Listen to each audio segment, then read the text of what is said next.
Dito guys, may nag-invite sa akin babae, may gusto ata sa akin to. Kasi pag accept ko, tignan nyo. Okay guys.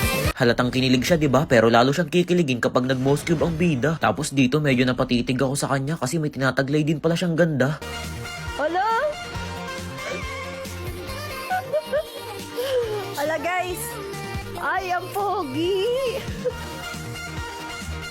Bagay kayo ni Chick. Totoo ba? Bagay kami ni Chick, guys. Nang magsimula na ang laban, turtle agad ang aking pinuntahan. Inaantay ko kasing lumabas sa lupa yung yin dyan guys. Tingnan nyo kung paano ko tuburahin. Balak niya pa nga akong takasan, ngunit hindi na nakarating sa kanyang paroroonan. Kita nyo sa ate girl sanib ng sanib kahit walang kalaban. Kaya ayoko nang kasamang Angela user guys kasi ganito ang ginagawa. Medyo malala. Kahit nga nakuha ko na yung turtle, nakapatong pa rin siya at hindi bumababa. Nang magkaroon dito ng malaking digmaan, gulat na gulat yung mga kalaban kasi bigla-bigla na lang ako sumusulpot sa damuhan. Pumitas lang ako ng isa sabay atras na. O baka sabihin nyo kay Esa ko alangan namang patakasin ko pa, diba? Umikot pa ako dyan para lahat sila ay ubusin. Nang magawa ko na, niyaya ko na ang aking kasama. Sabi ko, tara, balik sa linya. Tapos dito, sinabihan ko sa ate girl. Sabi ko sa kanya, sa akin ka lang patong ha.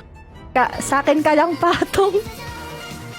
Magmi-minions lang sana ako dito pero hindi ko akalain yung Aurora biglang mag-yelo. Makakatakbo pa sana pero perinikilan ko na. Hindi na nagtagal at agad ding nabura. Kaso nga lang guys, itong Yin bigla akong kinulong. Hindi man lang sumanib kung kailan kailangan ko ng tulong. Di ko lubos matanggap yung ginawa sa akin ng Yin na yun guys. Kaya pagkabuhay ko siya agad ang aking tatargetin. Pansinin niyo yung mapa, nakita ko yung Yin hindi siya mapitas-pitas ng aking mga kasama. Subalit lagunos sa akin yan kapag ito ay tumama. Ang kaso nasa pool siya, paalam talaga. After nun, sinenyasan ko na ang aking mga kakampi. Sabi ko Lord na lang, kapag kumontes sila ako na ang bahala. Cooldown pa kasi yung ulti ko yan guys, pero kung hindi, papasukin ko talaga sila kahit mag-isa. Habang tumatagal, nararamdaman ko silang papalapit na sa amin, kaya hindi na ako nagdalawang isip para sibatin. Pagkakita nila sa akin, nagsipag-prickle agad sila palayo, kaya killing spree lang ang nakuha ko. After nun, sa blue bluff nila ako dumiretso. Panoorin nyo to, matatawa kayo. Akala ko ako'y nagpa-farm lang, pero ba't ganun, biglang may napas lang. Heto nga pala yung dahilan guys kung bakit kami nanalo. Walang iba kundi dahil sa pagpasok ko. Ayan guys, tinangki ko yung 5 upang maka-preheat ang aking mga kasama. Halos mag-atrasan nga sila dyan guys, nung nandito na ako. Isipin nyo hanggang sa base hinabol ko.